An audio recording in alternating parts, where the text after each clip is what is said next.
Et bonjour, je vous retrouve pour une vidéo de potager sur un sujet de fond. On va discuter dans cette vidéo de la surface à consacrer à son potager en fonction de deux facteurs limitants essentiels.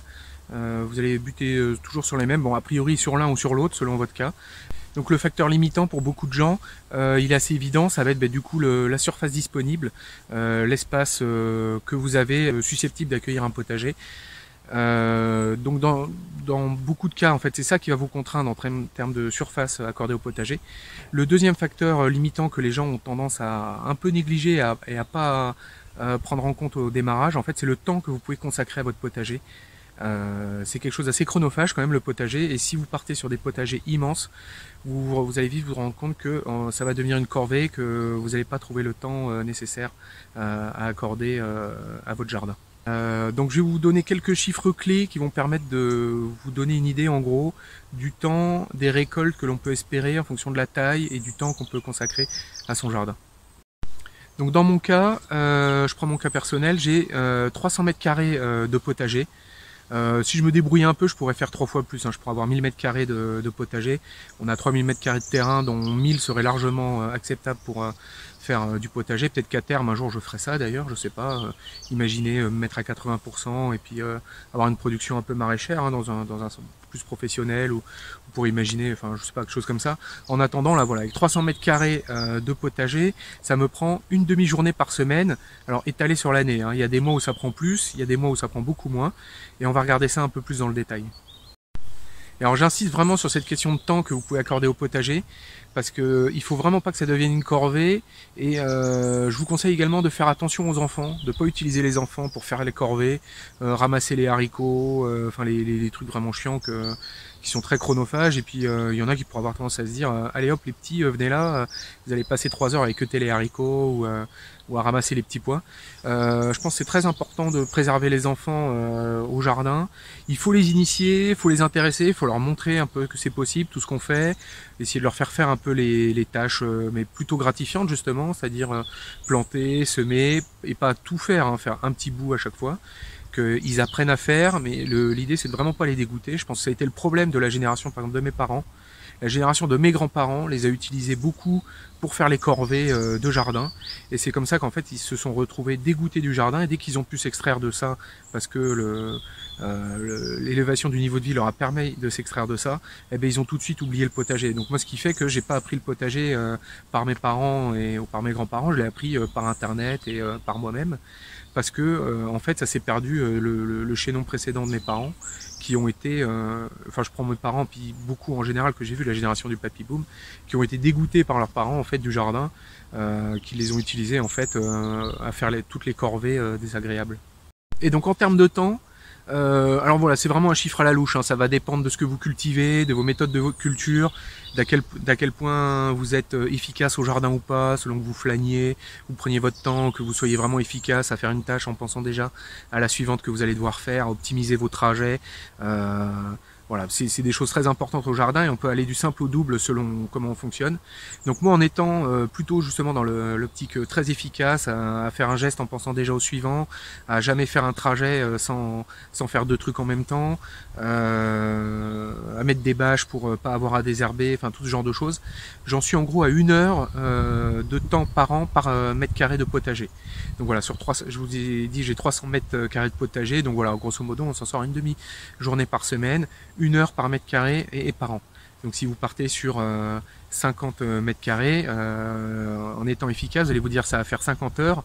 Alors après, ce qui se passe également, c'est qu'il y a des temps qui sont plus ou moins forfaitaires, enfin qui dépendent pas en fait de la taille. Typiquement, quand vous allez à votre arrosage pour l'allumer et l'éteindre, que vous arrosiez après 50 mètres carrés ou 200 mètres carrés, ce sera le même temps d'aller éteindre et allumer votre arrosage. Et il y a plein de choses comme ça au jardin en fait qui sont pas liées à la taille et qui sont vraiment un temps fixe. Et donc si vous réduisez la taille, ça va pas être strictement linéaire, et donc vous pouvez compter plutôt 2 heures par mètre carré pour des petits potagers, et puis plus le potager va grandir, plus ce temps par mètre carré va réduire. Et alors donc il y a moyen de limiter également ce temps selon vos pratiques, typiquement selon que vous faites vos plants vous-même ou que vous les achetiez, déjà ça réduit pas mal le temps à passer à jardiner. Si vous faites des engrais verts au lieu de bâcher, ben là par exemple ça va l'augmenter. Il y a pas mal de choses comme ça qui vont changer du coup cette durée au mètre carré au jardin. Également au niveau des cultures, par exemple si vous faites des cultures très chronophages ou d'autres qui demandent vraiment pas beaucoup de temps, ça va pas donner du tout le même résultat. Et donc voilà, je vous ai préparé un schéma où j'ai estimé à la louche en gros le temps consacré à chaque phase du jardin. Alors attendez, je le regarde en même temps. Entre du coup la récolte, l'arrosage, les plantations et les semis en pleine terre, donc c'est-à-dire les plantations au jardin, les semis en pépinière, donc là c'est plutôt donc du coup tout le travail que vous allez faire, soit dans votre serre, soit moi chez moi par exemple c'est dans mon salon où je fais du coup les plants pour l'année, et toute la préparation de sol également qui va vous prendre pas mal de temps. Alors ça va être surtout justement automne-hiver et puis début de printemps que vous allez vous occuper de ça. Alors ce qu'il faut bien se rendre compte également, c'est que le jardin, c'est au beau jour qui va vous prendre le plus de temps. D'ailleurs, tous les maraîchers ils prennent leurs vacances en hiver et puis ils prennent pas les vacances en juillet-août. Donc à partir du moment où vous lancez dans un potager, et encore plus un grand potager, ça va vous contraindre pour les vacances, pour les week-ends d'été. Donc voilà, c'est quelque chose à bien prendre en compte également. C'est que c'est au moment où vous aurez envie sûrement de partir en vacances, en voyage, ce genre de choses, que le jardin va vous demander du temps. Alors sur le poste de l'arrosage, c'est un poste assez important, en même temps que celui des récoltes. Celui de l'arrosage, il y a sûrement moyen de le réduire avec de l'arrosage automatique. Mais alors du coup, c'est un investissement en argent et en temps, parce que ça prend beaucoup de temps du coup à fabriquer ces lignes d'arrosage. Donc il faut bien se rendre compte qu'il faut que ce temps consacré à la fabrication des lignes ne sera rentabilisé qu'au bout d'un certain temps, et qu'au début, il est peut-être plus intéressant de partir sur de l'arrosage standard à la main, et puis de mettre ça en place petit à petit, au fur et à mesure que vous comprenez, vraiment vous stabilisez vos pratiques. Et donc sur le poste des récoltes aussi, il faut comprendre du coup qu'il ne faut pas sous-estimer le temps que prend la récolte. C'est vraiment un temps important au jardin. Là je viens de la faire ce matin, ça m'a pris 2 heures là encore ce matin, de faire tout le tour du jardin et de tout ramasser. Sortir 20 à 30 kg de légumes par semaine du jardin, ben, mine de rien, ça prend du temps. Alors un autre point essentiel au jardin et qui est extrêmement chronophage, qu'il faut bien prendre en compte, en fait, c'est la post-production des légumes. Nous dans notre cas par exemple, je passe une demi-journée par semaine au jardin. C'est beaucoup ma femme qui gère ça du coup, la post-prod, et elle passe également une demi-journée à gérer du coup toute cette post-production de légumes. Alors ça dépend, ce temps supplémentaire que ça va générer, ça va dépendre en fait déjà de vos pratiques que vous aviez avant de vous lancer au jardin et au potager. Si vous aviez déjà l'habitude de faire vos frites vous-même, d'acheter les patates, de les éplucher et puis de fabriquer vos propres frites, si vous faisiez déjà vos propres confitures, vous achetiez les fruits, que vous faisiez vos confitures, si vous faisiez vous-même vos propres ratatouilles et vos sauces tomates et tout, ça va rien changer pour vous. Si par contre, comme nous, vous étiez là à acheter des poches de frites surgelées, que vous achetiez des oignons émincés surgelés, ce genre de choses, des pots de sauce tomate pour mettre dans la bolognaise, pour faire la bolognaise, ou des pots de ratatouille tout prêts. Dans ce cas-là, vous passez en mode zéro préparation. Il faut tout préparer. Donc voilà, c'est à vous d'identifier le temps déjà à quel niveau en fait de post-prod vous êtes déjà, à quel niveau de légumes de base, à quel point vous partez déjà des légumes de base pour faire votre cuisine. Et si comme nous vous partez vraiment pas des légumes de base mais vraiment de choses très préparées, il faut bien prendre en compte du coup tout ce temps que ça va vous prendre pour passer des poches surgelées d'oignons émincés et de frites à mettre dans la friteuse, au fait de tout préparer soi-même. D'ailleurs pour les frites, pensez bien à acheter le pressoir à frites, je vous mets une petite image, c'est un outil génial, ça marche super bien. Alors pour ce qui est de la surface de votre jardin, il y a une autre contrainte également à prendre en compte, c'est l'alimentation en matière organique et en paillage de votre jardin. Alors bon, c'est pas une contrainte très forte parce que vous pouvez faire rentrer ça depuis l'extérieur. Vous pouvez faire rentrer des ballots de paille ou des meules de foin du paysan d'à côté. Vous pouvez aller soit au Jardiland acheter des sacs de terreau, ou à la plateforme de compostage ramener du compost. Donc c'est pas une contrainte extrêmement forte, mais au cas où vous voudriez vraiment être autonome sur votre jardin, je pense qu'il faut compter quasiment 10 mètres carrés de jardin qui sert juste à produire de la biomasse pour 1 mètre carré de potager effectif.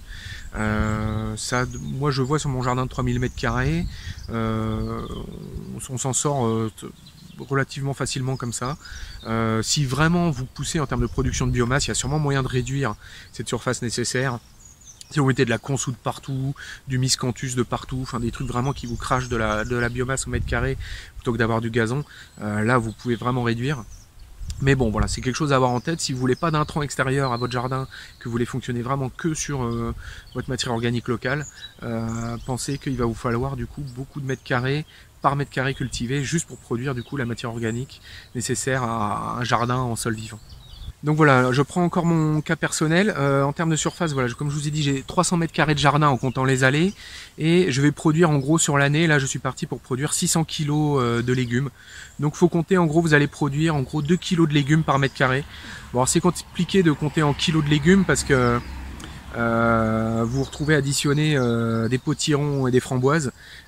C'est toujours un peu compliqué, c'est pour ça que moi je préfère compter du coup en euros parce que c'est quand même plus pertinent pour estimer du coup la valeur vraiment des récoltes et arriver à les comparer. Mais bon voilà, vous allez vous en sortir en gros à 2 kg de légumes par mètre carré. Donc si vous avez 100 mètres carrés de jardin, vous allez avoir en gros 4 kg de légumes par semaine de potager. Avec 50 mètres carrés, juste 50 mètres carrés de jardin, je pense que tout le monde est capable de se faire un potager de 50 mètres carrés, et bien vous allez avoir du coup 2 kg de légumes par semaine de votre jardin que vous allez réussir à faire. Donc c'est vraiment très intéressant. Je pense que les gens ils n'ont pas forcément ça en tête, la productivité que vous pouvez avoir au jardin. Donc voilà, comptez en gros 2 kg par mètre carré de potager par an. Alors c'est par an, hein, donc voilà, il y aura des périodes en hiver où vous n'aurez rien du tout, et puis des périodes en été où là par contre ça va donner, ça va être dingue.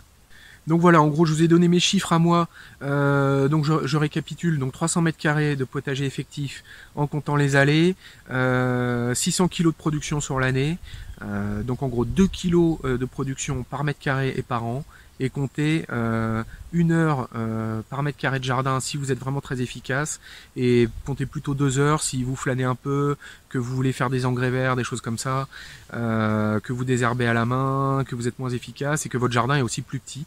Voilà, donc à vous après de faire vos règles de 3, de faire vos calculs, de voir combien de temps vous pouvez y consacrer, de la production que vous voulez avoir, et puis à partir de là, vous faites vos calculs et puis vous estimez en gros la taille de jardin dont vous avez besoin.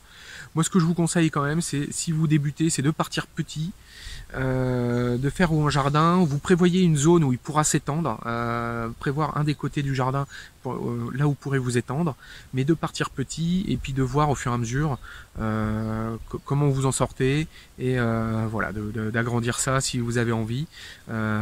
Évitez de partir trop grand dès le départ, surtout qu'il y a quand même beaucoup de compétences à acquérir, de l'équipement à acquérir également petit à petit.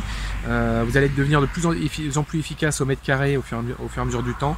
Donc partez petit pour pas vous noyer, vous submerger au départ et puis vous dégoûter. Et puis au fur et à mesure que vous montez en compétences, que vous gagnez des points d'XP et que vous passez des levels, et ben là vous agrandissez et puis vous commencez à vous amuser. Voilà. Bon bah écoutez, c'est la fin de cette vidéo. Une vidéo à suivre là, que voilà, quand elle sera sortie, elle sera ici. Là, je vous mettrai le lien.